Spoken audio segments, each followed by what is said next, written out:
계속해서 우리가 새해가 되어 표를 아직 발표를 안 했는데요. 임명식중 돼서 발표를 하겠지만 올 한 해는 꿈에 대한 이야기를 많이 나눌 겁니다. 성경에 나오는 많은 믿음의 사람들의 꿈의 스토리, 예수 그리스도 그 위에 하나님 나라 비전 위에 서 있는 꿈의 이야기를 나누고, 나도 저런 신앙생활, 나도 저런 꿈꾸는 인생을 살아야겠다는 그런 한 해가 되기를 원합니다. 그래서 우리가 제일 먼저 보고 있는 내용은 빌레몬 가정의 꿈이죠.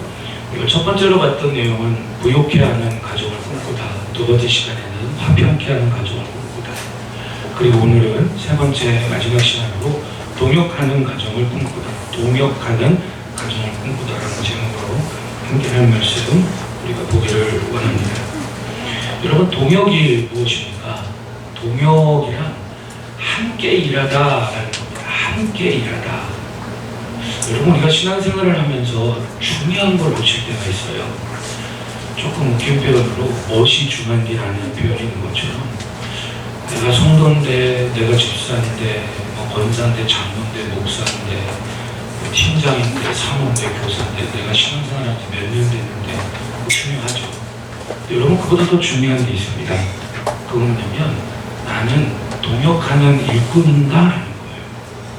집사여도 동역하는 일꾼이 아니면 점점점은, 아무리 신앙생활 오래 했어도 동역하는 일꾼이 아니면 점점점이에요. 여러분, 성도여도 동역하는 일꾼이면 그 어떤 집사, 그 어떤 권사, 그 어떤 장로, 그 어떤 직분자보다 더 귀하고 아름다운 것입니다. 그래서 여러분, 동역한다는 것은 함께 일한다는 거예요.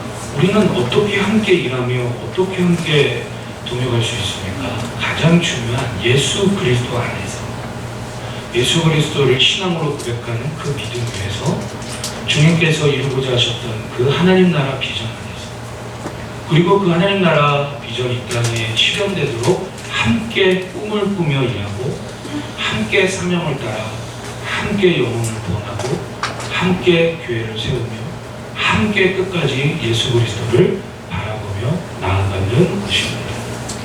빌레몬 가정은 그런 가정이었습니다. 여러분, 저는 저희 교회 성도들을 바라볼 때 한 분 한 분을 다 가정으로 보거든요.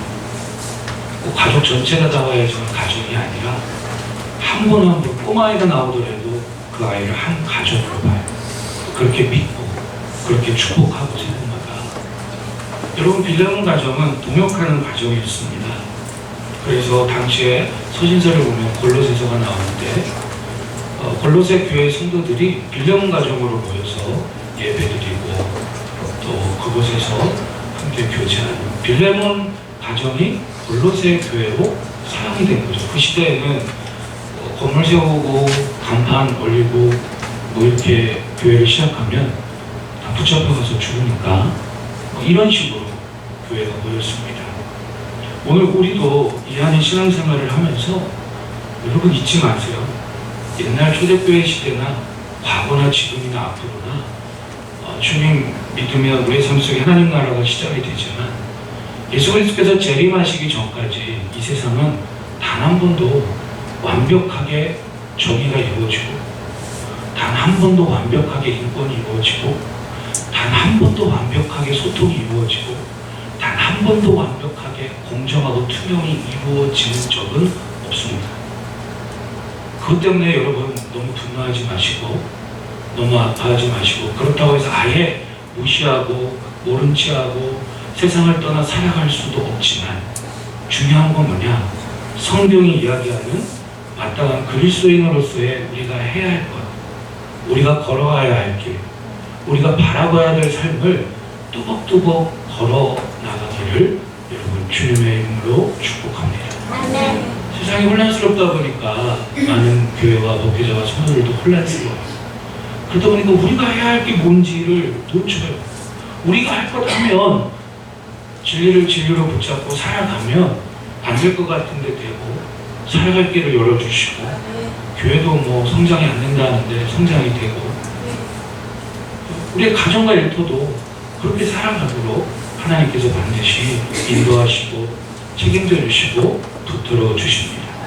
우리 그런 의미로 좌우로 다시 한번 축복합시다. 우리가 해야 할 것을 합시다. 그 중에 핵심이 뭐냐면 동역하는 일꾼으로 신앙생활 하는 거예요. 내가 부족하든 뭐하든 상관없어요. 동역하는 일꾼으로 신앙생활 하는 겁니다. 동역하는 가정의 꿈을 함께 꾸는 것입니다. 그래서 오늘 말씀을 통해서 동역하는 가정의 꿈을 꾸는 모습이 뭔가? 첫 번째는 하나님과 동역하라. 가장 중요하죠. 하나님과 동역하는 거. 얼마 전까지 지금도 극장에 차고 있는지 모르겠지만, 글쎄요, 모르겠어요. 제가 우리 성도님들에게 전화해서 극장으로 나오세요 그러면 언제든지 나올 수 있는 분들이 있을까 모르겠는데, 영화를 하나님 나라 비전 안에서 영화를 보면 다 모든 영화가 그런 건 아니지만 그 속에서 귀한 깨달음을 얻는 경우가 있어요. 얼마 전에 이제 천문이라는 영화가 했었어요. 지금도 하고 있는 데가 있을지 모르겠지만 유명한 두 남자 배우 나오죠. 세종대왕과 조선에 나온 최고의 천재 장영실의 동역에 대한 스토리입니다. 저 그 장면을 보면서 끝나고 혼자 푼수 없이 막 울다가 나왔어요. 막 눈물을. 왜 그랬냐면 여러분, 우리나라 사람들이 가장 기억하는 인물 중에 하나가 세종대왕 아니겠습니까? 세종대왕이 조선을 향해 갖고 있는 위대한 비전이 있어요. 위대한 큰 그림이 있어요. 그 위대한 비전을 실질적으로 실현하게 만드는 인재와 꿈꾸는 자들을 세종대왕은 모으기 시작합니다. 신부귀천, 빈부귀천 막론하고, 그 중에 한 사람이 장영실인데 이 사람은 원래 노비거든요. 근데 이 사람이 아주 기발해요. 오늘날로 따지면 발명왕이에요. 당시에 명나라의 관계에서 조선이 명나라 달력을 갖다가 씁니다. 그러니까 땅은, 달력은 명나라 달력이고 조선 땅이 다른데, 예를 들면 씨를 뿌려야 될 때 비가 올 때 이게 맞을까요? 안 맞을까요? 안 맞아요. 그래서 장영실이 달력을 만들어요. 어떻게 해서 외우죠. 이제 그거를 문무 대신들이 반대합니다. 전하 아니 되옵니다. 큰일 나옵니다. 소위 말하는 기득권이죠. 이제 만들어서 발표를 딱 해요. 세종대왕이 너무 좋아서 영실아, 내 전하, 내 너에게 상을 주고 싶다. 무엇이든지 말하거라. 어떤 관직을 원하느냐. 그랬더니 장영실이 그 영화에서 이런 대사를 합니다. 막 감격의 눈물을 흘리면서, 전하, 저는 이렇게 전하와 함께 있는 것만으로도 너무 감사합니다. 밤에 이제 세종대왕과 장영실이 이제 방에서 이제 약간 픽션 소설적인 의미도 좀 있겠지만 둘이 막 대화를 나누면서 누워가지고 하늘을 보면서 저 별은 전하의 별이옵니다. 아닌가 이놈아, 저게 네 별이다 하면서 같이 조선을 향한 원대한 비전을 꾸고 함께 꿈을 꾸고 동역을 해요. 세종대왕의 마음을 시원하게 해줬던 사람이 영실이에요. 여기 이름이 영실은 없으니까. 세종대왕의 마음을 시원하게 했던 분이 장영실이에요. 동역은 그런 겁니다. 동역은요, 그런 거예요. 여러분, 하나님께서 우리를 왜 구원하셨을까요? 맨날 위로받으라고? 네? 맨날 위로받고 주님 힘들어요. 맨날 위로받고. 당연하죠. 우리 신앙생활하면 하나님의 위로가 얼마나 대단합니까? 할렐루야. 근데 여러분, 위로받는 것도 감사하고 더 감사한 게 있어요. 우리를 쓰시려고 장영실처럼 하나님이 갖고 계신 원대한 비전, 이 땅에 세상 처음부터 예수 그리스도께서 오시는 마지막 날까지 이 땅에 하나님 나라를 계속해서 이루어가고 계십니다. 그 하나님 나라가 이 땅에 이루어지도록 저와 여러분들을 쓰시려고 하나님께서 우리를 택하시고 부르시고 주의 자녀 삼아 주셨습니다. 하나님 나라가 가정에 이루어지도록, 하나님 나라가 정치, 경제, 사회, 문화 모든 분야에 이루어지도록 하나님 아버지의 그 마음을 잘 알고 하나님 아버지의 그 뜻과 비전을 잘 아는 영실이와 같은 그런 자들을 하나님은 부르시는 거예요. 그래서 여러분, 마가복음 11장에 예수님이 예루살렘 성전에 입성할 때에 사람이 한 번도 타보지 않은 아기 새끼를 나에게 끌어오라. 아니 사람이 한 번도 타보지 않은 아기 새끼를 주님 왜 데려다가 쓰시려고 합니까?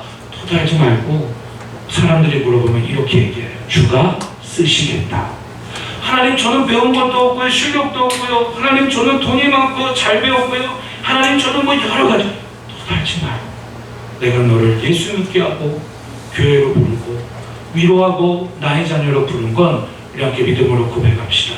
주가 쓰시겠다. 주가 쓰시겠다. 이 세상을 창조하신 그 만왕의 하나님께서, 예수 그리스도께서, 성령 하나님께서, 삼위일체 하나님께서 저와 여러분들을, 연약한 저와 여러분들을 동역자로 부르셔서 함께 일하고 함께 그 나라를 이뤄가고 함께 꿈을 꾸며 함께 한 영혼을 살리며 함께 교회를 세우며 함께 예수 그리스도를 증거하게 하시는 줄로 믿습니다. 베드로전서 2장 9절은 그래서 이렇게 이야기합니다. 그러나 너희는 택하신 족속이요 왕같은 제사장들이요 거룩한 나라. 여러분 한 분 한 분이 하나님 나라예요. 여러분 한 분 한 분의 삶을 통해 하나님께서는 동역하기 원하세요. 우리의 삶을 통해 그 나라가 증거되기 원하십니다. 그의 소유가 된 백성이니 이는 너희를 어두운 데서 불러내어 그의 귀한 빛에 들어가게 하시니 아름다운 덕을 선전하게 하시려고 우리를 부르신 줄로 믿습니다. 여러분 그래서 우리가 다음 내용을 보면, 우리가 오늘 말씀을 통해서 빌레몬 가정을 보면 빌레몬이 어떻게 이렇게 섬기고 헌신할 수 있었는가? 가장 중요한 근본적인 모습은 1장 4절을 보니까 내가 항상 내 하나님께 감사하고 기도할 때인 너를 말하면 5절 보세요. 주 예수와 및 모든 성도에 대한 내 사랑과 믿음이 있음을 들음이니, 이걸 좀 풀면 이런 의미입니다. 5절을 보면 주 예수 그리스도에 대한 믿음과 예수 그리스도로 난 믿음 때문에 빌레몬은 내가 모든 성도를 향하여 사랑으로 섬기고 있다는 소문을 목회자의 송교사인 바울레가 듣고 있다. 그런 얘기 아니겠습니까? 이렇게 빌레몬 가정이 섬기고 헌신할 수 있었던 가장 중요한 이유는 하나님과 동역하기 때문이에요. 즉 주 예수 그리스도에 대한 믿음 위에서 모든 섬김과 헌신이 이루어진 것입니다.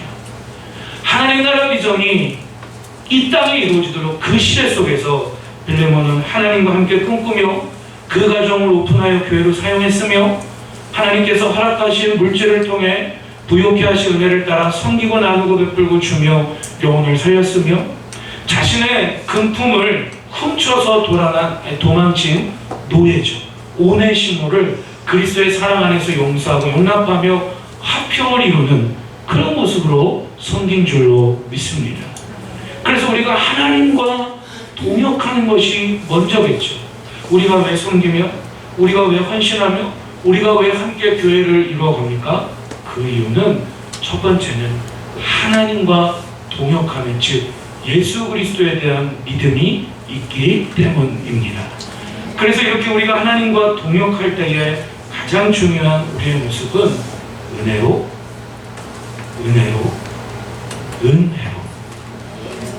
끝까지 은혜로, 처음도 은혜로, 지금도 은혜로, 사업에 축복을 주셔도 은혜로, 아파트 분양돼서 이사가도 은혜로, 애를 잘 낳든 못 낳든 은혜로, 점점 마음이 사라지거든요. 처음부터 끝까지 은혜로 하나님과 동역해야 됩니다. 그게 신앙생활입니다. 당시에 목회대요 선교사님 바울은 고린도후서 6장 1절에서 3절에 이런 이야기를 합니다. 우리 빌레몬서 1장을 적어놓으시고요. 한번 앞으로 좀 넘기셔서 고린도후서 1장을 한번 찾아보실까요? 고린도후서 6장 신약 289쪽 중에 있습니다. 고린도후서 6장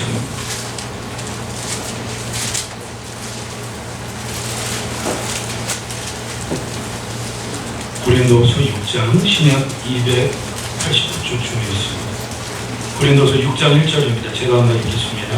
우리가 하나님과 함께 일하는 자로서 동역을 의미하죠.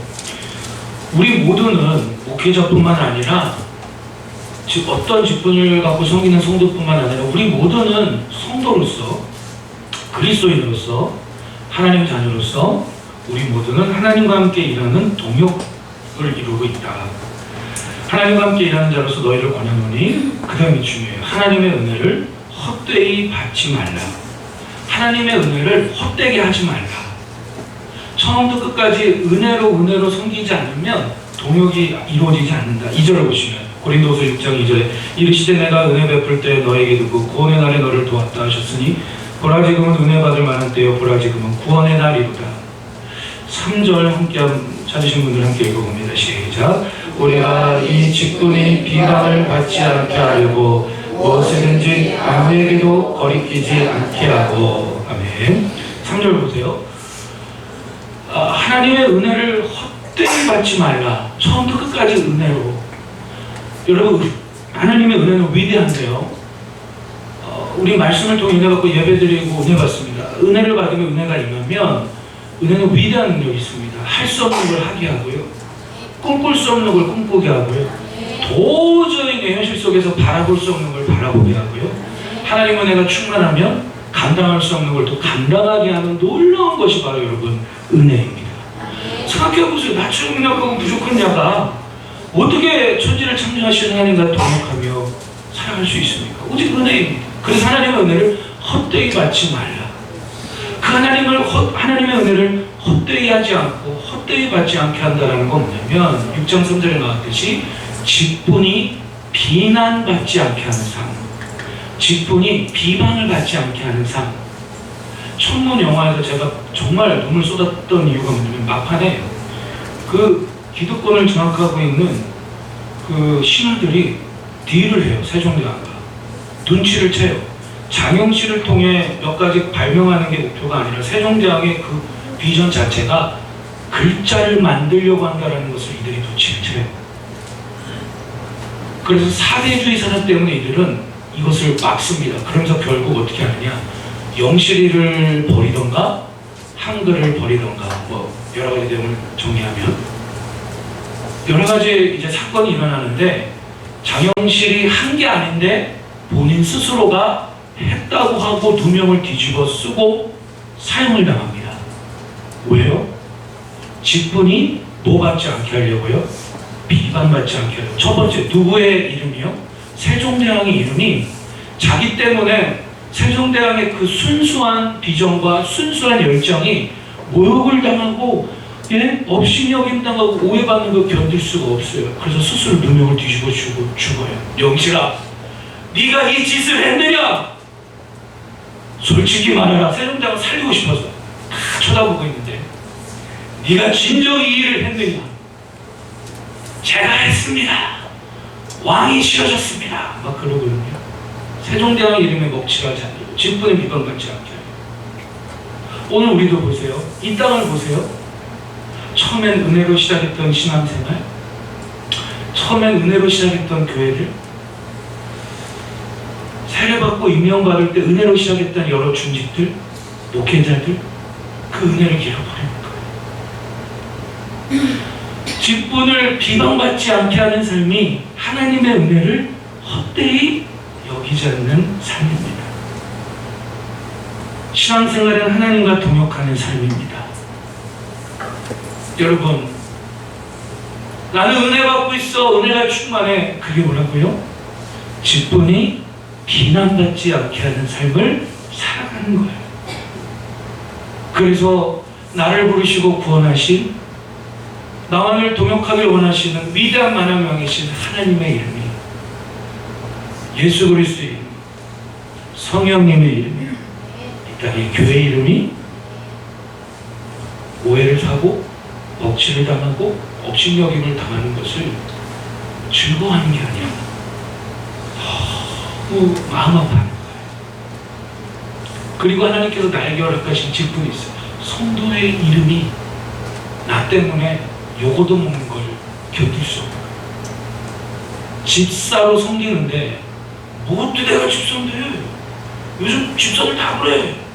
아니에요.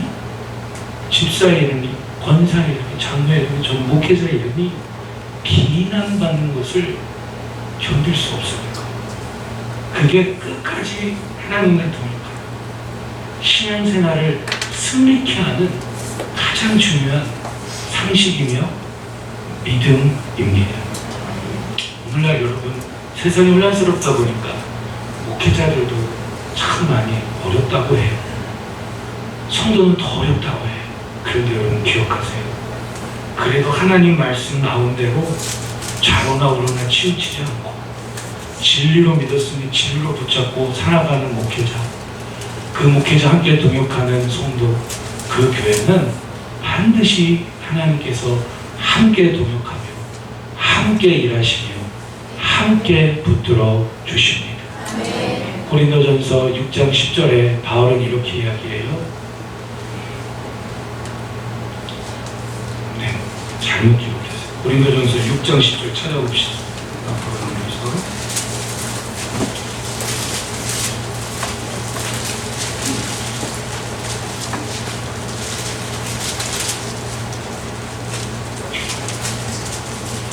고린도 후서 6장 1절, 고린도 후서 6장 1절, 고린도전서 15장 9절 10절입니다. 고린도전서 15장 9절 10절 찾아서 다 같이 한번 읽어보겠습니다. 그 은혜로 자, 고린도전서 15장 9절 10절입니다. 함께 읽어보겠습니다. 시작. 나는 사도 중에 가장 작은 자라. 나는 하나님의 교회를 박해하였으므로 사도라 칭함받기를 감당하지 못할 정이라. 그러나 내가 나 된 것은 하나님의 은혜로 된 것이니 내게 주신 그의 은혜가 헛되지 아니하여 내가 모든 사도보다 더 많이 수고하였으나 내가 한 것이 아니요 오직 나와 함께 하신 하나님의 은혜로다. 아멘. 왜 나는 그렇게 많이 섬기고 헌신할까? 왜 빌레몬은 그렇게 했을까요? 잘 보이려고, 복 받으려고, 그럴 수도 있죠. 그런데 여러분 기억하세요. 빌레몬이 그렇게 했던 이유는 한 가지예요. 은혜 때문이에요. 그래서 주님의 이름에 먹칠하지 않으려고 자기 집에서 성놈으로 노예로 일했던 오네시모가 금품을 훔쳐서 도망쳤다가 바울을 만나서 복음을 듣고 예수님 믿게 됐어요. 빌레몬서의 중요한 내용이 그것 아닙니까? 바울이 편지를 써줘서 오네시모도 이 편지 갖고 다시 네 주인 빌레몬에게 돌아가서 화평을 이루고 동역하라. 직분자의 이름이 비방받지 않게 하려고, 교회 이름이 비방받지 않게 하려고 빌레몬은 솔직히 죄송합니다. 죽이고 싶지 않겠습니까? 사람인데 그 시대에 노예는 뭐 개돼지보다 못했으니까 주의 사랑으로 용납하고 화평을 이루었습니다. 여러분, 상식과 믿음이 있는 하나님의 일꾼들, 하나님의 동역자들 되기를 축복합니다. 그래서 첫 번째로 동역하는 과정의 꿈은 이렇게 하나님과 동역하는 것이고, 하나님과 동역에 있어서 가장 중요한 핵심은 은혜다라는 사실을 우리가 가슴 깊이 새기시고요. 그 은혜가 메마르신 분들이 있다면, 그 은혜를 떠나신 분들이 있다면 다시 주님께로 속히 돌아올 수 있기를 여러분 주님의 이름으로 축복합니다. 두 번째는 성도와 동역하라입니다. 빌레몬서 1장 말씀을 보니까 6절 7절에 바울은 편지를 통해 이렇게 이야기합니다. 이로써 내 믿음의 교제가 우리 가운데 있는 선을 알게 하고 그리스도께 이르도록 역사하느니라. 7절에 형제여 성도들의 마음이 너로 말미암아 평안함을 얻었으니 내가 너의 사랑으로 많은 기쁨과 위로를 받았노라 라고 합니다. 빌레몬은 하나님과 먼저 예수 그리스도의 믿음을 갖고 하나님과 동역했어요. 은혜로 동역했어요. 그리고 하나님과 동역하기 시작하면 반드시 성도가 보이기 시작해요. 나와 함께 신앙생활하는 형제와 자매가 보이기 시작해요. 그래서 성도와 동역하기 시작합니다. 빌레몬 가족의 특징은 믿음의 교제가 있었어요. 6절에 이로써 내 믿음의 교제가, 그 믿음의 교제가 뭡니까? 성도의 교제라는 말이죠. 예수 그리스도의 사랑을 더욱더 알게 하는 성도의 교제가 어디 가정에서 이루어졌다고요? 빌레몬 가정에서 이루어진 거예요. 그게 골로새 교회가 된 거예요. 여러분, 저는 교제를 매우 좋아합니다. 근데 담임 목회자로서 뭐라고 해야 될까요? 체면이라고 하는 그렇지만 너무 잃어버릴 것 같아서 참는 경우가 정말 많습니다. 체면이라는 말 써도 좀 그렇지만, 그런데 모든 교제의 핵심은 뭐냐면, 성도의 교제는 어떻게 이루어져야 되냐면 예수 그리스도의 사랑을 더욱더 깊이 알게 하는 교제가 되어져야 합니다. 그래서 성도와 동역할 때 크게 두 가지입니다. 서로를 통해 선한 도전을 받는 동역입니다. 우리 함께 좌우로 축복합시다. 서로가 선한 도전을 주고받읍시다. 시작. 서로가 선한 도전을 주고받읍시다. 그죠? 서로를 통해서, 서로가 서로를 보면서 선한 도전을 받고 그리스도의 사랑을 더욱더 깊이 알면서 동역하고 헌신하고 하나님 나라와 교회를 세우며 살아가는 것입니다. 예수 그리스도의 사랑을 더욱더 알게 하는 성도의 교제, 이게 성도와 동역하는 중요한 내용 한 가지. 또한 서로를 통해 선한 도전을 받는 동역, 이것이 성도의 동역의 또 한 가지 중요한 내용입니다. 그런데 성경은 잘못된 동역도 이야기합니다. 디모데후서 2장 18절 19절을 보면 바울은 디모데에게 이렇게 편지를 씁니다. 진리에 관하여는 그들이 그런 되었으니 부활이 이미 지나갔다 하므로 어떤 사람들이 믿음을 무너뜨리느니라. 성도의 교제가 잘못되면, 성도와 동역함이 잘못되면 어떤 일이 일어날 수 있을까요? 서로의 믿음을 무너뜨리는 일이 일어날 수 있다는 겁니다. 우리 그 다음 나오는 19절을 한번 같이 우리 성도들이 한번 함께 읽도록 하겠습니다. 시작. 그러나 하나님의 영광하는 것은 인심이 있어 이르노되 주께서 자기 백성을 아시사하며 또 주의 이름을 부르는 자마다 우리에서 떠날지어다 하였느니라. 아멘. 그러면서 이 구절, 앞뒤 구절을 보면 이름까지 이제 돼요. 누구누구를 조심해라. 그들이 하는 동역과 그들이 나누는 성도의 교제를 조심해라. 그들이 하는 말은 악성 종양과 같다. 종양이 뭡니까? 그죠? 여러분, 성도의 동역의 교제가 잘못되면 서로의 믿음을 무너뜨릴 수 있어요. 그리고 그런 모습들이 번져가면 교회 전체가 무너질 수도 있죠. 그래서 빌레몬 가정은 어떻게 동역했습니까? 6절, 7절에 나온 것처럼 빌레몬서 1장에 이로써 내 믿음의 교제가 우리 가운데 있는 선을 알게 하고 그리스도께 이르도록 예수 그리스도의 사랑을 더욱더 깊이 알게 하는 그러한 동역이 되었습니다. 여러분, 우리도 서로를 통해 선한 도전을 주고받고 주님의 사랑을 더욱더 깊이 알게 하는 그런 아름다운 동역을 통해 오히려 연약했던 믿음도 세워진 믿음은 더욱더 강건하게 되고 강건해진 믿음은 열매 맺는 믿음으로 함께 세워져 가기를 여러분 주님의 이름으로 축복합니다. 다음 내용을 보면 하나님과 동역함에 있어서 중요한 것이 은혜였다면 성도와 동역함에 있어서 중요한 핵심 중에 하나가 뭐냐면 믿음의 분량대로 분수에 맞게라는 겁니다. 로마서 12장 3절을 한번 찾아보시죠.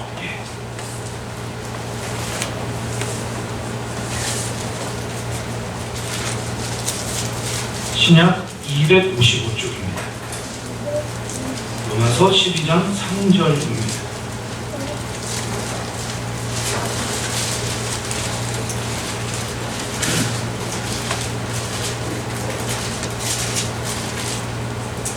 함께 읽겠습니다. 제가 먼저 읽어보겠습니다. 내게 주신 은혜로 말미암아 너희 각 사람에게 말하노니 마땅히 생각할 그 이상의 생각을 품지 말고 오직 하나님께서 각 사람에게 나누어 주신 믿음의 분량대로 분수대로 지혜롭게 생각하라. 우리 한번 더 같이 읽어보실까요? 시작. 내게 주신 은혜로 말미암아 너희 각 사람에게 말하노니 마땅히 생각할 그 이상의 생각을 품지 말고 오직 하나님께서 각 사람에게 나누어 주신 믿음의 분량대로 지혜롭게 생각하라. 아멘. 이게 지금 로마 지역에 있는 교회 성도들에게 바울이 쓴 편지 내용이죠. 성도와 동역하는 신앙생활에 참 중요한 모습입니다. 함께 모이고 함께 교제하고 함께 헌신하고. 할렐루야. 이때 중요한 게 뭐냐면 믿음의 분량대로 분수에 맞게 지혜롭게 생각하라는 거예요. 이런 겁니다. 나 중심이 아닌 예수 그리스도를 중심으로 생각하는 거예요. 보세요. 교회를 가리켜서 머리 대신 예수 그리스도의 몸이다, 지체다라고 해요. 자, 우리에게 있어서 가장 중요한 기관이 머리입니다. 손, 팔, 팔뚝, 발, 허리 모든 것들은 몸의 각 부분을 지체라고 합니다. 모든 몸의 지체는 따로따로 떨어져 있는 것 같지만 머리 대신 예수 그리스도와 연결이 되어 있습니다. 하나가 되어 있습니다. 모든 지체와 모든 몸은 머리의 뜻이 충만하게 표현되고 나타나고 있습니다. 근데 이때에 이 균형을 깨뜨리는 모습이 있습니다. 예를 들어서 손가락 하나가 그렇습니다. 손가락이 자기 자신을 중심으로 온몸을 바라보는 겁니다. 나는 이렇게 아담하게 홀쭉하게 생기고 마디도 홀쭉하게 돼 있고 이렇게 아담 사이즈로 귀엽게 생겼는데 야, 머리는 왜 이렇게 커? 야, 그리고 눈은 한 개만 있으면 되지. 나도 이렇게 한 개만 있는데 너 눈 하나만 있으면 되지. 눈 왜 양쪽으로 달려있어? 그리고 눈썹 뭐하러 있니? 그리고 코는 왜 이렇게 커? 그리고 입은 왜 있니? 그리고 팔뚝은 왜 이렇게 기니? 이게 다 누구 중심으로 바라보니까 본인의 분수를 잃고 본인의 믿음의 분량을 잃고 이런 모습이 생길까요? 아시죠? 이해되시죠? 이번에는 손바닥이 자기 중심으로 모든 몸을 바라보는 거예요. 난 이렇게 평평한데, 네? 난 이렇게 평평한데 턱은 왜 이렇게 뾰족한 거야? 아우, 저 사람 왜 저래? 아우, 저 집사람 왜 저래? 아우, 저 권사님은 왜 저래? 심지어 아우, 목사님은 왜 저래? 심지어 아우, 하나님은 왜 저래? 누구 중심으로요? 나 중심. 근데 머리를 중심으로 생각해 봅시다. 머리를 중심, 교회의 머리가 되신 예수 그리스도를 중심으로 머리를 중심으로 생각하면 손가락은 손가락 나름대로의 기능과 역할이 있어요.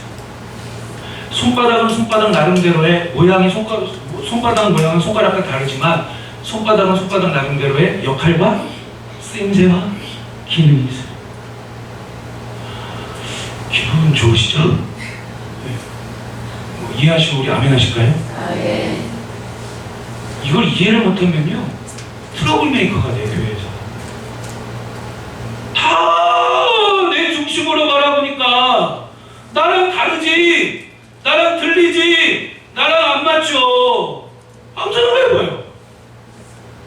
절대 동역을 못해요. 그러면 교회 안에서 여러분 그 생각을 우리는 날마다 예수 그리스도 앞에 스스로가 알아서 따라합시다. 내 자신을 알라, 내 분수를 알라, 내 믿음을 알라.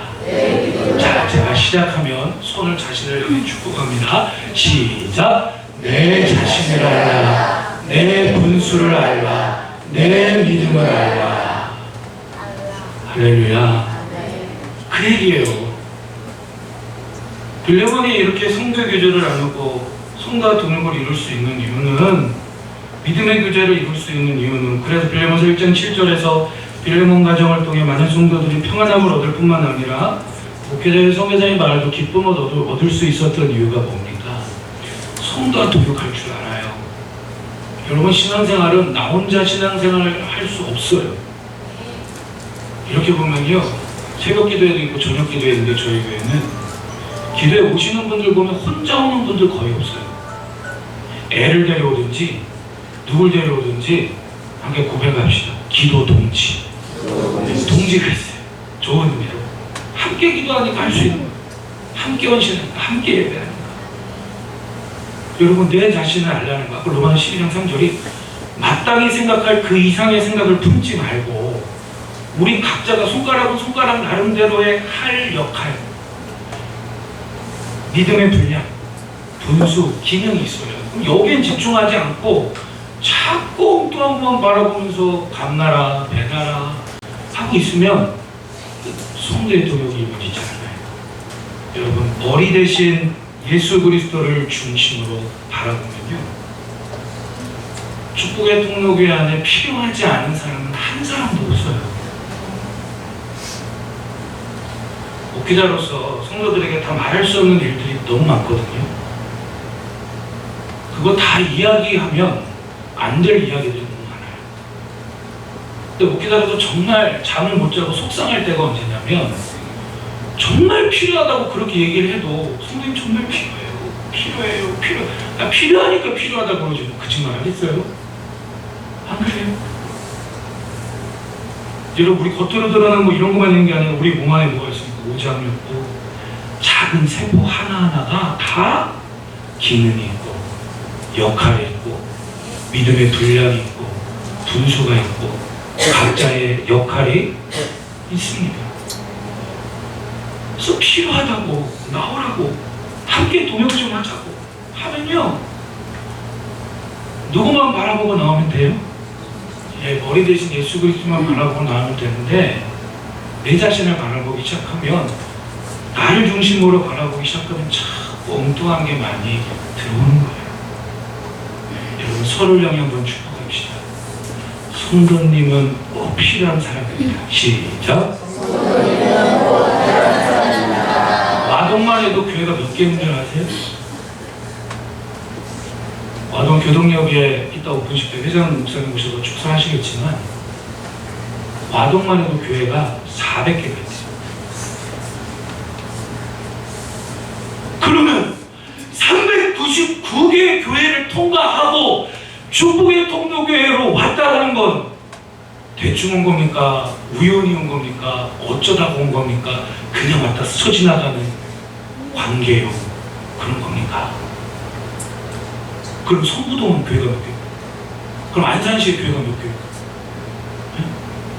그 수많은 교회 냅두고 왜 여기 오셨어요? 뭐하러? 하나님께서 여러분들을 축복의 통로교회의 동역자로 한 분 한 분을 내 옆에 있는 동역자로 우리를 축복의 통로교회를 세우고 함께 하나님 나라를 이루어가려고 함께 꿈꾸라고 우리 하나님께서 축복의 통로교회로 불러주셨습니다. 그러니 여기서부터 서로를 귀하게 대하고 서로를 가치 있게 여기고 당연히 손가락이 볼 때에 허리는 다르게 보이죠. 틀리게 보이죠. 당연히 다르죠. 모양도 다르고 기능도 다르고. 그런데 머리를 중심으로 바라보면 이미 하나됨을 이루고 있고요. 머리를 중심으로 바라보면 이미 각자의 기능이 있기에 보세요. 성경에 그런 내용 나와요. 다 눈이겠느냐, 다 팔이겠느냐. 우리의 몸이 다 손가락이에요. 뭐 다 손가락이에요. 그럼 한 가지 일밖에 못해. 무슨 일이에요? 이거밖에 못해. 이거밖에. 다 손바닥이야. 그럼 한 가지밖에 못해. 이거밖에 못해. 교회 안에 다양한 분들이 있어요. 다양한 은사, 다양한 기능, 다양한 성격. 그렇지만 다양성이 있지만 통일성이 있어요. 머리 대신 예수 그리스도의 사랑 안에 우리는 이미 하나됨을 이루고 있고 끊임없이 하나됨을 이루어야 할 줄로 믿습니다. 그러니까 내 믿음을 챙겨 내 자신을 알아야 돼. 나에게 지금 허락된 게 뭔지를 분수를 알고 그거를 감당해. 내 믿음을 먼저 여러분 지키고 항상 이 한 해 계속해서 우리가 동역하는 가정의 꿈을 향해 머리 대신 예수 그리스도를 중심으로 성도와 동역을 이루기를 주님의 이름으로 축복합니다. 마지막 세 번째는 목회자와 동역하라입니다. 하나님과 동역하라, 은혜로 성도와 동역하라, 믿음의 분량과 분수로 생각하라. 마지막은 목회자와 동역하라. 이게 동역의 정삼각형이라고 하는데 하나님과 동역, 성도와 동역, 목회자와 동역. 그런데 이 세 가지 중에서 실질적으로 가장 중요한 동역이 뭘까요? 그건 목회자와 동역이에요. 할렐루야. 신앙생활 한번 이제 해보세요. 목회자와의 관계가 껄끄러우면 하나님과 동역도 잘 안 되고요. 목회자와 관계가 껄끄러우면 성도와 동역도 잘 안 되게 돼 있어요. 그래서 목회자와 동역하는 것이 동역의 컨트롤 타워라고 그러죠. 가장 실질적인 기준과 실질적인 동역을 제시합니다. 저도 운전을 한 10몇 년 이상 안 하다가 작년 1월 초부터 이제 운전을 다시 1년 동안 했는데 운전하다 보면 늘 차 시동을 끄면 극동방송 라디오를 늘 켜내고 다른 거 틀어봐도 뭐 별 그래서 극동방송 채널도 나오고 뭐 여러 가지 좋은 게 나와요. 근데 극동방송 이게 틀고 운전하다 보면 이제 우리나라에서 아주 유명한 목사님의 설교가 나오잖아요. 소위 말하는 대형교회. 그 설교 나오면 제가 이럴까요? 어우, 나는 내 설교만 할 거야. 내 설교만 들을 거야. 내가 하는 설교만 최고야. 다 끌까요? 열심히 들어요. 예, 아주 귀 기울여 들어요. 들으면 저도 은혜 받고 힘을 얻고 소망을 얻고 너무너무 좋아요. 이런 걸 가르쳐서 설교 동역이라고 할 수 있겠죠. 제가 그 목사님들의 말씀을 듣고 은혜 받고 세임을 얻습니다. 그런다고 해서 제가 그 교회를 등록하고 그 교회에 나가서 임명을 받고 그 교회에서 제가 그 설교하는 목사님과 동역을 하는 건 아니에요. 여러분, 여러 가지 열심만 있으면 기도원도 가시고 저한테 알려주시면 좋은 데도 알려드리고 또 좋은 세미나도 가고 검증된 좋은 세미나도 가고 또 설교 잘하는 목사님 얘기를 듣고 하십시오. 그러나 실질적인 동역이 있어야지. 그건 뭡니까? 내가 한 목회자와 성도로서 긴밀한 관계를 갖고 함께 비전을 나누고 꿈을 꾸고 임명을 받고 사명을 받고 영혼을 살리고 함께 교회를 세우는 실질적인 동역이 필요한 줄로 믿습니다. 오늘날 보면 양이 없는 목회자가 너무 많아요. 목사인데 성도가 없어요. 양이 없어요. 여러 가지 원인이 있겠지만 물론 함부로 판단할 수는 없겠지만 반대로 신앙생활은 하는데 목회자가 없는 목회자가 없는 성도도 많아요. 권사고 장로고 안수집사고 또 성도고 뭐 회장이고 하는데 목회자가 없어요. 즉 교회는 안 가는 성도가 자꾸 많아요. 여러 가지 이유가 있고 물론 함부로 판단할 수는 없겠지만 여러분, 그래서 빌레몬서에서 가장 중요한 내용이 뭐냐면 결국 이 빌레몬은요 목회자의 선교사인 바울의 사역적 요구에 순종합니다. 하나님께서 이러셨을 거예요. 빌레몬아, 내가 너에게 오네시모를 보낼 거예요. 물론 그랬을 수도 있어요. 그런데 실질적인 사역과 동역은 목회자와의 관계를 통해 임명, 목회자의 관계를 통해 권위를 위임하고 목회자의 관계를 통해 한 해를 헌신하게 하는 이런 사역적 요구가 있습니다. 빌레몬서 1장 20절을 보십시오. 이렇게 이야기합니다. 오 형제여. 이게 뭐냐면 편지 쓰는 건데 오 형제여라는 말은 지금 바울이 복음을 전하다가 감옥에 있는데 빌레몬을 향해 너무너무 여러 가지 고민과 여러 가지 기대를 하면서 쓰는 표현이죠. 빌레몬서 1장 20절에 오 형제여, 나로 주 안에서 너로 말미암아 기쁨을 얻게 하고 내 마음이 그리스도 안에서 평안하게 하라. 우리 21절 한번 읽어봅니다. 시작. 나는 내가 순종할 것을 확신함으로 내게 썼노니 내가 말하는 것보다 더 행할 줄을 알아. 아멘. 21절 보세요. 바울 나는 디모데 네가 뭐 할 것을 확신하고 편지를 썼죠? 순종. 근데 여기서 말하는 순종은 뭡니까? 사역적 요구예요. 당시에 그 어떤 황제로도 그 어떤 정책도 그 어떤 철학가 그 어떤 운명가도 당시에 주인과 노예의 관계를 해결하지 못해요. 근데 바울이 감옥에 있다 보니까 오네시모라고 하는 노예를 만나게 되는데 여차여차하니까 빌레몬 노예예요. 복음을 전하고 믿게 됐어요. 바울 마음에 하나님께 주신 비전과 꿈이 생깁니다. 뭐냐? 이 시대 누구도 해결할 수 없는 걸 교회와 복음의 능력으로 해결하는 것을 보여주고 싶다. 그 꿈꾸는 걸 보여주고 싶다. 그래서 어떻게 합니까? 교회의 돌파구를 열고 싶다.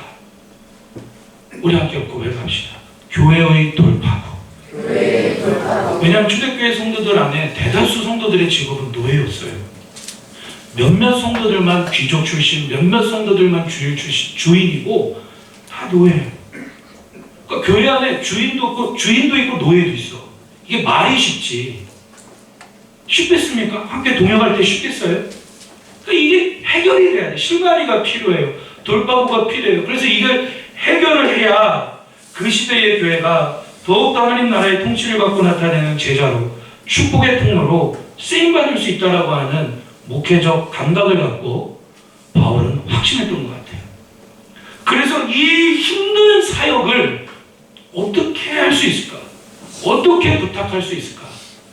바울은 이러한 힘든 사역적 요구를 빌레몬에게 편지를 통해서 하는 것입니다. 빌레몬아, 오네시모와 화해하고 그를 용서하고 그를 이제 노예가 아니라 나를 대하듯이 동역자로, 형제로 동역하며 화평을 이루가라. 왜 이렇게 빌레몬에게 요구했죠? 바울은 확신했어요. 빌레몬이 뭐 할 것을 확신했다고요? 순종할 것을. 뿐만 아니라 순종할 것을 확신함으로 21절에 되겠으니 내가 말한 것보다 더 행할 줄을, 오히려 바울의 마음을 더 이해해주고 더 행할 것을 믿고 확신함으로 이 편지를 썼습니다. 여러분 혹시 그런 분 계십니까? 왜 목사님은 저 가정에게만 저렇게 잘할까? 목사님은 저 성도에게만 이렇게 잘할까? 목사님은 왜 장로님이랑만 저렇게 이야기할까? 이유는 한 가지예요. 믿음의 분량, 믿음의 그릇 때문이에요. 아니 왜 바울 목사님은 빌레몬한테만 저런 부탁을 하는 거야? 나한테도 좀 편지를 써주지. 나한테도 저런 걸 좀 해주지. 바울은 빌레몬을 믿었기 때문이에요. 한두 번 그런 순종하는 모습을 보고 믿은 게 아니라 정말 믿었습니다. 그럼 반대로 이렇게 생각해 봅시다. 바울은 빌레몬 가정에만 이런 사역적 요구를 했을까요? 아니에요. 저는 장로님에게만 사역적 요구를 할까요? 아니에요. 우리 권사님들에게만 사역적 요구할까요? 아니에요. 우리 집사님들에게만? 아니에요. 저희 교회는 모든 성도들에게 다 사역적 요구를 합니다. 그래서 이런 한 달 동안 사역면담 1대1로 다 한 거예요. 이제 몇몇 분 남았지만 사역면담 통해서 뭐 하는 겁니까? 올 한 해 하나님과 동역하게, 성자 동역하고 목회자 동역하고 교회를 세우기 위해 이런 걸 좀 하시죠. 그게 사역적 요구거든요. 각자의 믿음의 분량에 맞게, 믿음의 그릇에 맞게. 할렐루야. 지금 빌레몬에게는 이렇게 하는 게 아니에요. 빌레몬에게는 다른 가정보다 조금 더 어려운 사역적 요구, 조금 더 부담스러운 사역적 요구, 조금 더 힘든 사역적 요구를 한 것이죠.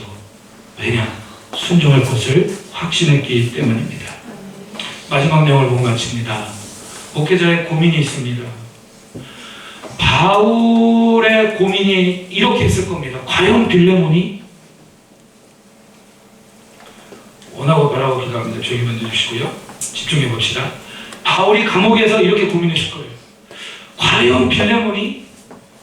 빌레몬서 1장 14절을 보면 다만 내 승낙이 없이는 내가 아무것도 하기를 원하지 아니하노니 이는 너의 선한 일이 억지같이 되지 아니하고 자의로 되게 하려 함이라. 여러분 맞아요. 순종을 자원하는 마음으로 기쁨을 해야 됩니다. 바울도 그런 걸 고민했던 것 같아요.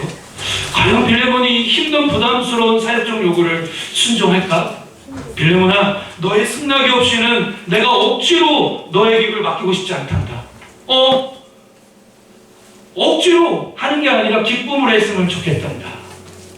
바울은 감옥 안에서 이렇게 기도했을 겁니다. 왜냐? 목회자들은 당연히 그렇게 하니까요. 저도 그렇게 기도합니다. 한 해 안에 연초가 되면 정말 고민이 많아요. 야, 교회 안에 이런 사역이 필요한데 이걸 누구에게 맡겨야 될까? 목사님이 다 하세요. 다 할 수 있어요. 저 마음 먹으면. 근데 그건 하나님 기뻐하지 않잖아요. 함께 세워줘야 되니까. 저도 이렇게 기도할 때가 있는데 바울도 이렇게 기도했을 것 같아요. 주여, 빌레몬이 순종하여 교회 부흥의 돌파구가 되게 하여 주시옵소서. 빌레몬에게 기쁨으로 순종하는 마음을 주시옵소서. 그 다음이 중요해요. 주님, 빌레몬 가정을 축복하소서. 이 가정을 축복하지 않으면 안 됩니다. 반드시 축복하여 주소서. 목회자로서 볼 때에 그런 동역자들이 있을까요? 없을까요? 있죠. 목회자로서 볼 때 하나님, 이 가정은, 저 성도는 하나님 반드시 하나님 살아계심을 보여주셔야 됩니다. 왜냐? 동역하는 자입니다. 그래도 목회자의 마음을 헤아리려고 하는 자입니다. 반드시 있어요. 히브리서 13장 11절 이렇게 이야기합니다.